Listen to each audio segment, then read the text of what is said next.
हम कंचन झा समस्त मैथिलीवासी के दीपावली और छठ के बहुत बहुत रास हार्दिक शुभकामना दै छी। और आइ अपने सबके एकटा छठ के गीत सुनाबे जा रहल छी, जेकर गीतकार छथि टिल्लू झा टिल्लू जी। उम्मीद करै छी जे अपने सबके ई गीत नीक लागत तऽ लाइक करब, शेयर करब, और जे केओ गोटे सब्सक्राइब नहीं केने छी हुनका से निवेदन जे सब्सक्राइब जरूर से जरूर मिथिला शो चैनल के कऽ लेब। तो सुनू ई गीत।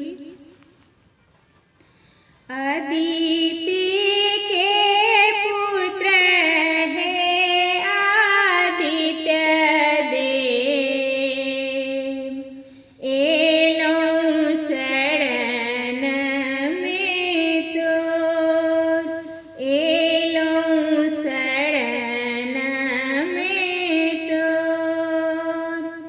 हाथ जोड़ी विनती करै छी, हरू हरू दुख मोर, हरू हरू दुख मोर। आदिति के पुत्र है आदित्य देव, एलौं शरण में तोर, एलौं शरण में तोर। अरघ के सूप सँ सजल छै, आहे छठी माँ के घाट, आहे छठी माँ के घाट। दियौ दर्शन या दीनानाथ, उगु उगु भेलै भोर, उगु उगु भेलै भोर। आदिति के पुत्र है आदित्य देव, एलौं शरण में तोर, एलौं शरण में तोर। सब दाई माई सखी बहिना, ताके अहीं केर बाट, ताके अहीं केर बाट। जल बीच बरती बेकल छै, भावे बहबै हे नोर, भावे बहबै हे नोर।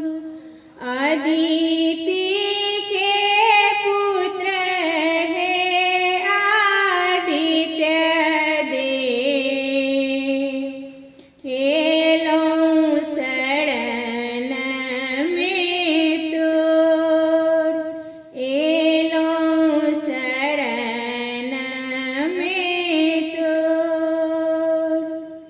जल्दी जल्दी उगियौ सूरुज देव, भेलै अरघ के बेर, भेलै अरघ के बेर।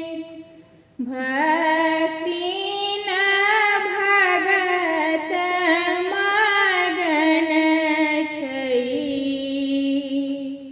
करियौ जग में जो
दू